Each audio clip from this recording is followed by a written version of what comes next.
As Dr. Parijat showed excellent photographs, so that makes my job very easy of what is aggressive posterior ROP. So my talk is basically restricted to AP-ROP. So we have a case scenario of a very small preemie who has had a very eventful life in his NICU, and he comes to me with corneal haze, with pupil semi-dilating, zone 1 disease plus disease. There's an acute U-turn of vessels at the macula, total avascular periphery. Now what will you do? You will try to laser. I would again like to say to the audience that you will first try laser, which is the first line of treatment which has been proven. But if you can't laser, the pupil is really small, there is tunica vasculosa lentis. So you could consider an anti-VEGF injection in these select subset group of patients, which is the way I'm starting my talk. So it makes it very clear. What are the challenges in the neonatal population? We know that this is a very vulnerable population, and intravitreal administration of very low doses is very difficult. This is the point I want to bring out on. We still don't know what is the correct dose in this subgroup of patients. There are multiple risk factors which was again described. I won't go into that. But here, these are the main factors which were described again in the previous speaker's talk. Now, directly we'll go to what is the role of VEGF in the pathogenesis of ROP. So in the normal in utero vessel growth and how it progresses, it has been proven without doubt that VEGF is the prime driver of proliferation in this group of patients. So it makes common sense that if the VEGF is the main factor which is leading to proliferation in stage 4, stage 3 ROP, that you would try to neutralize it, which we are knowing. So this is the VEGF theory. So once you have increase in oxygen, there is increase of VEGF production here. And as the oxygen demand increases, there is hypoxic avascular retina here, which is producing more and more VEGF. So that is how the thesis of VEGF is, and which leads to abnormal vessels formation here and leads to the last stage. This is a very beautiful diagram from the Mintz-Hittner group, which is showing the disease process very clearly in this subgroup of patients. So this was again shown very well that you have these advanced cases of ROP which can progress. So the unifying principle is that more posterior the disease, the more severe the disease is. So if you are seeing a zone 1 disease with aggressive posterior ROP, this is the subgroup of patients who will require injections. Screening guidelines have been discussed, so I'll go out from this. So if you go, what is the rationale of treatment for ROP? Here it's been shown that when you have this excessive VEGF expression, which leads to neovascularization, you can either do laser or cryo, or the third option we have in the aggressive posterior subgroup is using an anti-VEGF injection. Laser, we all know, destroys the peripheral retina, but there are some challenges to ablation therapy. The equipment, the anesthetic support, the visualization of the target area, which is difficult if you are not experienced, and the treated subgroup develops high myopia. So these are some downsides of laser, but let's just go on to further treatment. So what is the rationale of anti-VEGF therapy? It targets the basically underlying pathology, which is VEGF. It has a very rapid onset of effect, which you see. I have seen mostly in almost 24 hours, you can see the regression of the aggressive posterior ROP.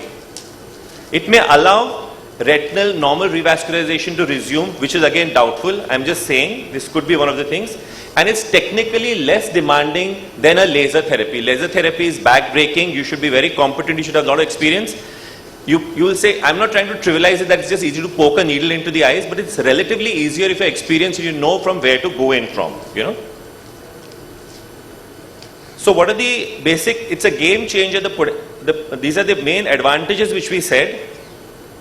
And there are a lot of data which has come out now. So it's not just that we are talking on hearsay basis. There have been a lot of studies. If you see over the time how the number of studies have increased. I started injecting my first patient in 2009.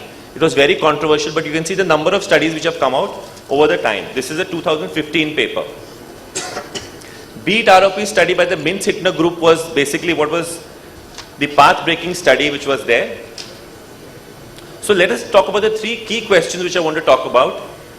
Is anti-VEGF better than ablation therapy? Support coming from various case reports, and the ROP has shown, gratifying results. Is anti-VEGF safer? No. Constantly safety signals have been reported to date, like you can have late retinal detachments, you can have systemic side effects in these patients, which we don't know in the long term in these small growing babies what it could be. and decreased VEGF systemic levels also are shown in these studies, which I'll show ahead. So we still don't know what is the right dose now. Now you're saying half of adult, but there are some other trials undergoing that maybe even a 0.01 ml would work equally well with less side effects in this group. So this is a, you can say a field which is undergoing a lot of evolution, and we are still learning a lot many things. Maybe if you use a smaller dose, the side effects would be less of systemic suppression. Aggressive posterior ROP has been covered. So I think you don't need to be very fancy and see till the extreme periphery is the take home message I want to give. In various patients of treatable ROP, you see the disease on posterior pole also, which shows like these dilated veins of plus disease which you see. So don't get very scared. There is an anterior segment surgeon who's trying to learn ROP. You have to see extreme periphery. You can get a fair good knowledge even if you look at till the equator, the retina in these patients. And this is the typical AP-ROP. You can see that the vessels have stopped here. There's almost a U-turn coming back here. This is a total avascular retina here. So this is showing you where the vascularization has stopped here. So is the use of anti-VEGF justified for treatment in ROP? We know that there is higher concentration of VEGF in patients with ROP. The rationale for treatment of approach is that VEGF promotes the neovascularization which we see in these patients. However, it's not a replacement for existing therapy like laser, which has been time tested. This again I'm trying to lay stress on. This is the excellent slide. I think if you can take home this message which is shown on this slide, which is available on the net in the NEJM article, I think it will cover the full treatment of ROP which we need to learn. It's showing here exactly that what is the basic drivers. Initially, you have increased oxygen with decreased VEGF levels. Then you have decreased oxygen with increased VEGF, which is leading to neovascularization. And at what level you need to intervene here, and with what therapies you have possible here to prevent what Sir said of stage 4 and stage 5 RO. So what are the current indications for treatment with anti-VEGF? Is patients who have poor media clarity, like due to opacification of the cornea, poor mydriasis, tunica vasculosa lentis. It can be used as an adjuvant treatment in patients who have already gone laser treatment. Like we have seen patients who get incomplete laser therapy due to maybe a non-dilating pupil. You could combine it with that. And in cases with zone 1 ROP, where you feel that the neovascular area is coming very close to the macula, where you feel your laser would come very close to the fovea and would lead to the case which Dr. Paridat showed, where you have actually macular burns which will expand over a period of age as the child grows. So these were some of the studies in the initial stages which had shown. And you can see that most of the patients were followed by also laser treatment in this subset. There was only a very few sets. Initially we used to only do injections, but they used to always be combined with laser, which was done in these patients. I would like to digress to which one to use, Avastin or Lucentis, between Bevacizumab and Ranibizumab. So here you can see that in this subset also the myopia is much less in the subgroup which was treated with Ranibizumab. This is a study which has been published of 72 eyes. It's a 2015 publication. The other fear we have these very small children in the future due to the systemic VEGF suppression, whether there will be some neurodevelopmental delay. So there has been study here also which has looked at the psychomotor development and the mental development in the group. So you can see that the Avastin group is showing more of this damage which is seen at the age of 1 and 2 years. So this data also we have, though it's a very small subset of patients which we have. This comparative chart I don't need to say, but this is Ranibizumab is a much smaller molecule and it is a much smaller half-life. So they've already been studied that serum concentration of Bevacizumab in patients who are treated for ROP is much higher in the systemic circulation with a systemic VEGF suppression which is seen here in these patients. So we are definitely seeing systemic side effects in these patients. And the pharmacokinetics of VEGF and its effects on systemic VEGF has been shown here again. So this is one trial which I have found of a good subset of patients who are treated with Ranibizumab.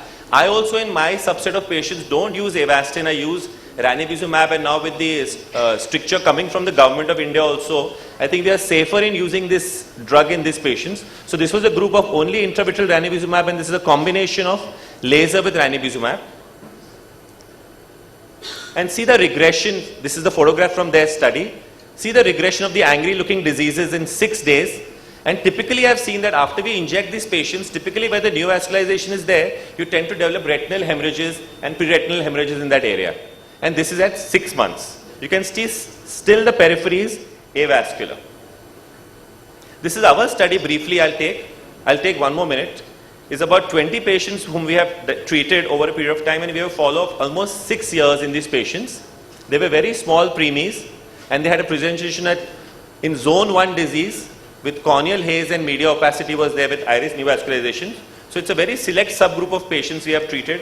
All were treated with Ranibizumab and laser photocoagulation in 4 to 12 weeks post injections. I didn't wait for the retina to revascularize because these babies have seen that as they become larger, it becomes difficult to tackle them, examine them, and you cannot be very sure whether the retina is revascularized.